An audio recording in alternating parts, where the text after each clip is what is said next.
Like me, a lot of you were probably introduced to the concept of making music on the go with a portable device without a computer by the OP1. In videos like Andrew Huang's and Jeremy from Red Means Recordings, they show how good it can sound and just how portable and compact and beautifully designed it is.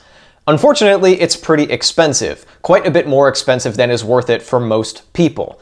Fortunately, the concept of portable, standalone music production stations has actually been rising in popularity lately, and there are quite a few devices devoted to that concept, and quite a few of them are under $500. So today I want to talk about the best one and how to find the best one for you, because each of them present different capabilities and different limitations, and so different people will like different stuff, so I want to help you decide which is the best for you and which kind of device works for which kind of person. And I'm going to do this in order of lowest price to highest price. So let's start off with the Pocket Operator series by Teenage Engineering. This particular one is the Pocket Operator 33 KO, and this is a mini sampler. So you can record sounds directly into this either using the built-in mic or the line input, and you can map them to the pads either by pitch, or you can even do some kind of advanced sample flipping. So if you're doing hip hop or house production, for instance, that's pretty nice. And the workflow on this, once you get used to it, is pretty straightforward, and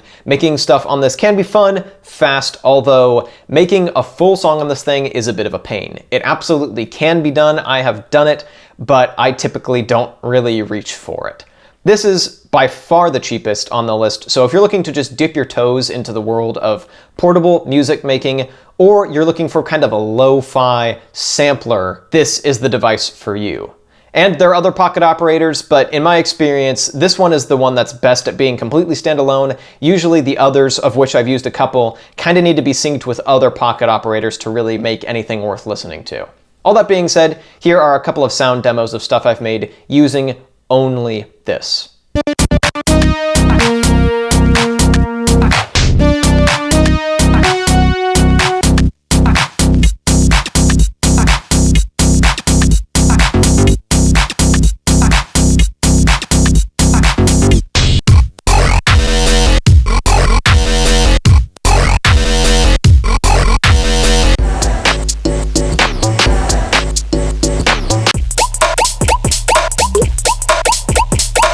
Moving up in price by kind of a hefty margin, this is the NOVATION Circuit. And I'm gonna cut to the chase. This, in my opinion, is the best music production station under $500, period. However, that is my opinion, and some people will definitely disagree with that, which is fair. And I will talk you through why you might want to use something else. However, in my opinion, in terms of a modern device with a modern workflow for making modern dance music and trap and hip hop and all that kind of stuff, this is the best there is. It's built incredibly well. Its workflow is very similar to working with a Launchpad in Ableton. Its synth engine is wavetable based and incredibly flexible and great for a lot of genres of dance music, even getting into some heavy bass music. Its sound is super clean. You can do jamming on this thing. And overall, I find myself reaching for this the most to make music out of anything I own, even a DAW. This takes precedence over that. It's more hands-on, it's more streamlined, and it sounds great. This is seriously a DAW in a box. And it's really not all that expensive. You pay for this probably around the same amount that you would pay for a DAW and a couple of plugins and a MIDI controller. And it's all in here. And every time you load on a new pack of sounds or load in and design sounds of your own, it's like you're getting an entirely new device. So in my opinion, if you're a millennial or Gen Zer and you like modern electronic music and modern electronic music production styles, this is absolutely the device to go for. You can't beat it on price, and in my opinion, it's the device of the future.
Moving on to another portable production station, and this one is fairly new, and I don't own one yet. I'm thinking about getting one, but this one's very different. This is Electron's model Cycles, and I wanted to talk about it because it's got a very different sound from anything else on this list. It uses FM synthesis to do drum synthesis and some kind of basic chord and lead synthesis.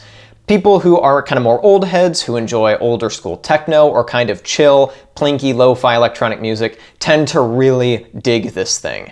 So if you're a fan of older drum machines and you're looking for something that gets at that vibe for a whole lot less money than a classic vintage drum machine would run you, definitely look into it, although I still haven't used one. And for me, it's kind of at the bottom of my priorities list in terms of gear to try out. One of the few drawbacks of the NOVATION circuit is its somewhat limited track count, although I've always been able to make full sounding stuff in spite of that. Sometimes I think it can actually help you because less is more when layering in electronic music production. But you can't make sounds directly on this thing. To design sounds from scratch, you have to connect it to a computer. That is not the case with the next groovebox on the list, which is the KORG ELECTRIBE 2, the synth version. There's also a sampler version, which I have not used. But today I'm going to talk about the synth version because I think this presents one major advantage over the circuit in that you can do sound design directly on this thing. And it's got a decent amount of variety in terms of modulation options and in terms of oscillators. As far as I can tell, this was one of the earlier grooveboxes to kind of usher in their return. It doesn't really seem like KORG is supporting or updating it these days, but this thing still has a pretty big cult following here on synth YouTube, and it's grown on me quite a bit. Its workflow is definitely more antiquated and less intuitive than the circuit's, and its sound is a little dirtier and, in my opinion, more lo-fi, or at least less pristine than the circuit's, and so that can be both a good and a bad thing. But because of the sound design from scratch capabilities, I find myself making very different music on this than I would on the circuit.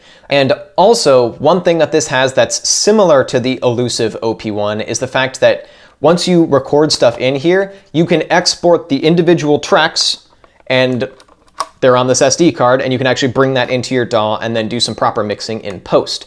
That's really nice. Unfortunately, the circuit can't do that, although there is a workaround, and I'll leave a link in the description to a video that shows that workaround. So while I think the circuit is more accessible and has a cleaner sound, you might find that you like this better in terms of the way it sounds and what it's capable of. Lots of people have, even though the circuit is, I think, more popular, so I'll let you decide for yourself with these audio examples.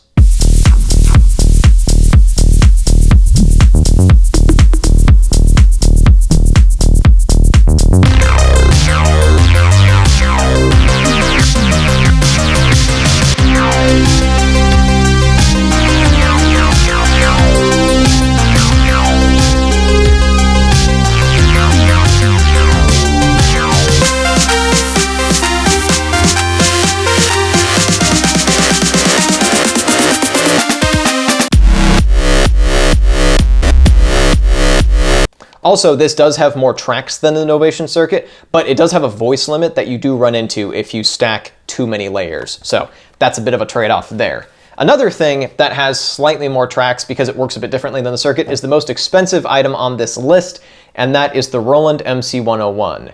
And other than the model Cycles, this is the newest piece of gear on the list. And this one is an interesting one because it's right under the $500 mark, and it works differently enough from the others that there is some appeal to this thing. I mean, for one thing, it's quite a bit smaller, and I love the way it's built. That's one of the things that made me want it. And also, with this, you can do live jamming like you can on the circuit, but at the same time, export audio over USB and record the individual tracks. So you can have the fun and interesting video of a live jam combined with being able to really polish this after the fact. And this synth engine is capable of some pretty polished stuff. I will say, I've made the cleanest sounding stuff with this, although in my experience, the synth engine is a little less versatile and a little less capable of really going full EDM and full bass music. Other than some kind of future house type stuff and some kinds of trap, things sound slightly more vintage on this, which I think is a bit of a missed opportunity, and the workflow feels more antiquated than something like the circuit does. It feels a bit like an old piece of gear in the packaging of a new piece of gear. Some people will hate it. Some people will actually really prefer this over other kinds of gear. This thing has grown on me quite a bit since I got it. And if you really like that audio out, or if you really like its sound engine, or you really want to be able to pitch samples around and map them to a keyboard, which this can do and the Novation circuit cannot, this might be worth the extra cost. Typically, I would say for most people, especially for beginners, the circuit is the better beginner option, and the extra cost of this isn't necessarily worth it, but there is a lot to like about this. I like the way it handles samples. I do like the synth engine, although not as much as the circuit, and I love the USB audio out. So I'll let you decide that for yourself. Here are a couple examples of stuff I've made with this.